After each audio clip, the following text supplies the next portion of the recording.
जय हिंद।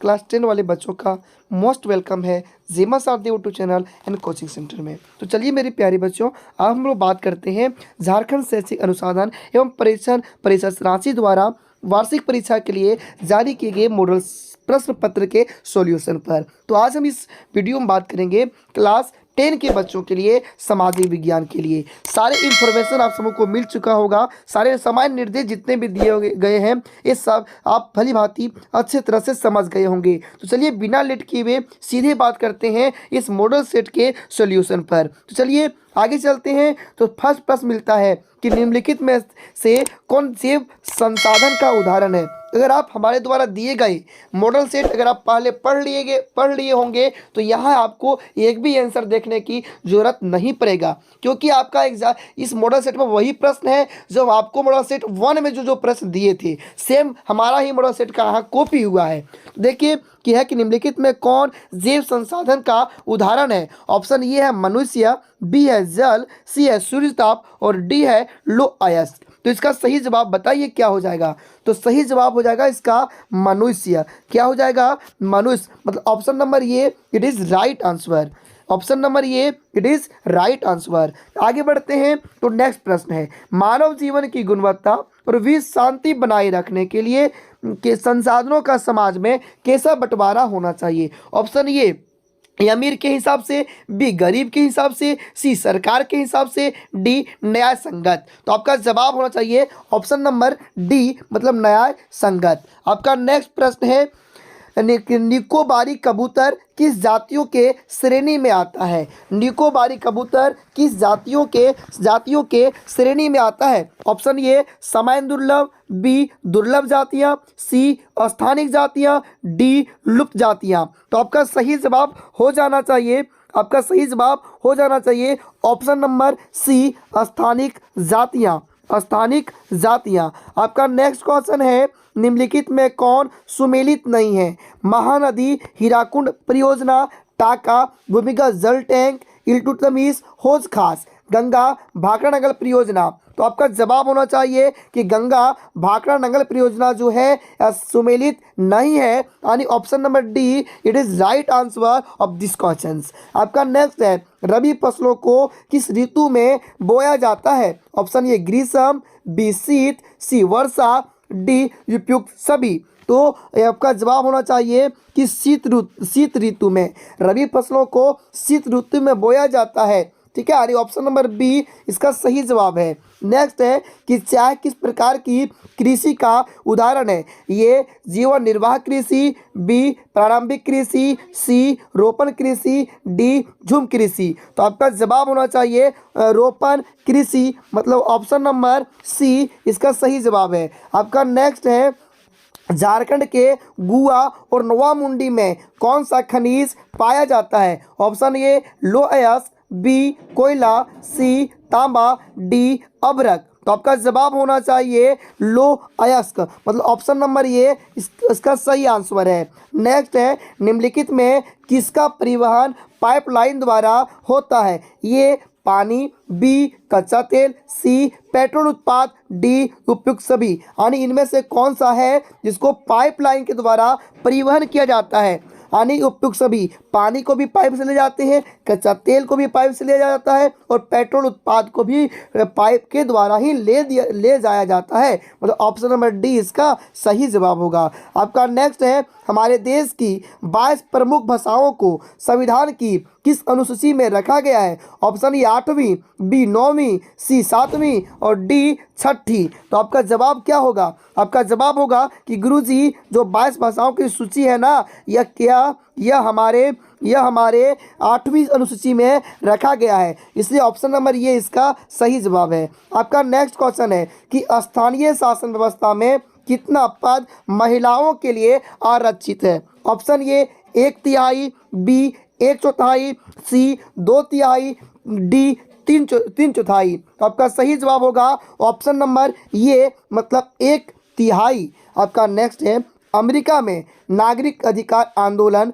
कब हुआ। ये 1968 से 1974, 1954 से 1968, 1974 से 1980 और 1980 से 1988। तो आपका जवाब होगा कि गुरुजी जो अमेरिका में नागरिक अधिकार जो आंदोलन हुआ था वह 1954 से लेकर के 1968 तक हुआ था। मतलब ऑप्शन नंबर बी इसका क्या है, सही जवाब है। आपका नेक्स्ट है कि भारत के राज्यों की विधानसभाओं में महिलाओं का प्रतिनिधित्व कितना फीसदी है, कितना फीसदी है, तो कितना फीसदी है, 5% है। मतलब ऑप्शन नंबर डी इसका सही जवाब है। आपका नेक्स्ट है, इनमें से कौन से देश में द्वितीय व्यवस्था है, ए भारत, बी अमेरिका, सी रूस, डी जर्मनी। तो आपका जवाब होना चाहिए कि अमेरिका में है, यानी ऑप्शन नंबर बी इसका सही जवाब होगा। आपका नेक्स्ट है कि नेपाल में राजतंत्र को किस वर्ष समाप्त किया गया, किस वर्ष समाप्त किया गया, 2008 में, यानी ऑप्शन नंबर बी इसका सही जवाब है। आपका नेक्स्ट क्वेश्चन है कि बोलिविया में पानी के निजीकरण के खिलाफ आंदोलन की अगुवाई किस संगठन ने किया था, किस संगठन ने किया था, तो आपका जवाब हो जाना चाहिए फेडिकोर ने। किसने किया था, फेडिकोर ने। तो ऑप्शन नंबर ये इसका सही जवाब है। आपका नेक्स्ट है कि केरल में शिशु मृत्यु दर कम होने का एक कारण निम्नलिखित में से कौन सा है, ये सार्वजनिक वितरण प्रणाली का सही क्रियान्वयन, बी उत्तम परिवहन व्यवस्था, सी शिक्षा एवं स्वास्थ्य जैसी मौलिक सुविधाओं की पर्याप्त उपलब्धता, डी उच्च प्रति व्यक्ति आय। तो आपका सही जवाब होना चाहिए ऑप्शन नंबर सी, मतलब शिक्षा एवं स्वास्थ्य जैसी मौलिक सुविधाओं के पर्याप्त उपलब्धता। आपका नेक्स्ट क्वेश्चन है कि निम्नलिखित में से किसे संगठित क्षेत्र के में नियोजित कहा जा सकता है, ये कृषि मजदूरी, बी बहुराष्ट्रीय कंपनी का स्थायी कर्मचारी, सी लघु उद्योगी के श्रमिक, डी कबाड़ी वाला। तो आपका सही जवाब होना चाहिए कि बहुराष्ट्रीय कंपनी का अस्थायी कर्मचारी। आपका नेक्स्ट क्वेश्चन है कि रोजगार के अधिक अवसर उत्पन्न करने के लिए निम्न में से कौन से उपाय किए जाते हैं। ऑप्शन ए सिंचाई की सुविधा में वृद्धि, बी विद्यालय एवं अस्पताल की स्थापना, सी खाद्य प्रसंस्करण इकाई की स्थापना। तो बताइए इसमें से कौन सा सही जवाब आपका होगा। तो आपका सही जवाब इसमें होना चाहिए ऑप्शन नंबर डी, मतलब 1, 2 तथा 3। आगे बढ़ते हैं तो अगर आप नेक्स्ट है कि निम्नलिखित में कौन सी एजेंसी भारत सरकार की ओर से करेंसी नोट जारी करती है, करेंसी नोट जारी करती है। तो आपका जवाब होना चाहिए कि गुरुजी भारतीय रिजर्व बैंक जो है ना वही करेंसी जारी करता है। मतलब ऑप्शन नंबर बी इसका सही जवाब है। नेक्स्ट है राम और श्याम 2 छोटे किसान हैं जिन्होंने अलग अलग स्रोतों से 20,000 रुपया कर्ज लिया। राम ने 1.5% ब्याज प्रति माह की दर से व्यापारी से कर्ज लिया है, जबकि श्याम ने यह कर्ज बैंक से प्रति वर्ष 8% ब्याज पर लिया।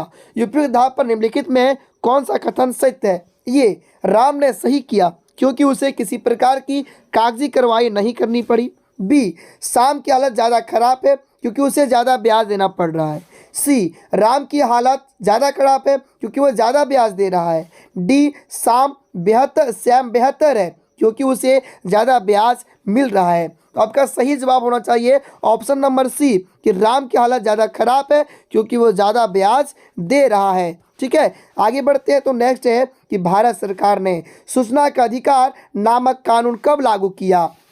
तो आपका सही जवाब होना चाहिए कि अक्टूबर 2005 में, अक्टूबर 2005 में। तो ऑप्शन नंबर ये इसका सही जवाब है। आपका नेक्स्ट है कि सरकार द्वारा अवरोधों अथवा प्रतिबंधों को हटाने की प्रक्रिया क्या कहलाती है, ये वैश्वीकरण, बी निजीकरण, सी उदारीकरण, डी राष्ट्रवाद। तो आपका सही जवाब होना चाहिए ऑप्शन नंबर सी, मतलब उदारीकरण। क्या होगा, उदारीकरण। आपका नेक्स्ट क्वेश्चन है कि अनसंट रेनर किस देश के दार्शनिक थे, जर्मनी, फ्रांसीसी, अमेरिकी और भारतीय। तो आपका जवाब होना चाहिए कि वह जो था वह फ्रांसीसी था। तो ऑप्शन नंबर बी इसका सही जवाब है। आपका नेक्स्ट है कि फ्रांसीसी क्रांति कब हुई थी, फ्रांसीसी क्रांति कब हुई थी। Option A 1789, B 1857, C 1757, D 1947। इसका सही जवाब होना चाहिए ऑप्शन नंबर ये 1789 ईस्वी को। आपका नेक्स्ट है कि अंग इटली भूमिगत संगठन के संस्थापक कौन थे? जो अंग इटली के हैं, अंग इटली जो था, हमने जब आपको 61 वीडियो दिया था उसका फर्स्ट क्वेश्चन था यंग इटली की स्थापना किसने किया? तो आपका जवाब होना चाहिए गुरुजी, यंग इटली की स्थापना जोसेफे मैथेस्नी ने किया। ऑप्शन नंबर सी इसका सही जवाब है। आपका नेक्स्ट है कि महात्मा गांधी दक्षिण अफ्रीका से भारत कब लौटे थे? कब लौटे थे? तो आपका सही जवाब होता है कि ऑप्शन नंबर ये मतलब जनवरी 1915 में, जनवरी 1915 में। आपका नेक्स्ट है पूना पैक्ट डॉक्टर भीमराव अंबेडकर एवं किसके मध्य हुआ था? जो पूना पैक्ट था ना और डॉक्टर भीमराव अंबेडकर और महात्मा गांधी के बीच में हुआ था, इसलिए आपका ऑप्शन नंबर डी इसका सही जवाब होगा। आपका नेक्स्ट है कि 1890 के दशक में रिड पेस्ट नामक बीमारी किस देश में बहुत तेजी से फैली? ये अमेरिका, बी अफ्रीका, सी ब्रिटेन और डी जापान। तो आपका सही जवाब हो जाएगा ऑप्शन नंबर बी मतलब अफ्रीका में। कहाँ पे?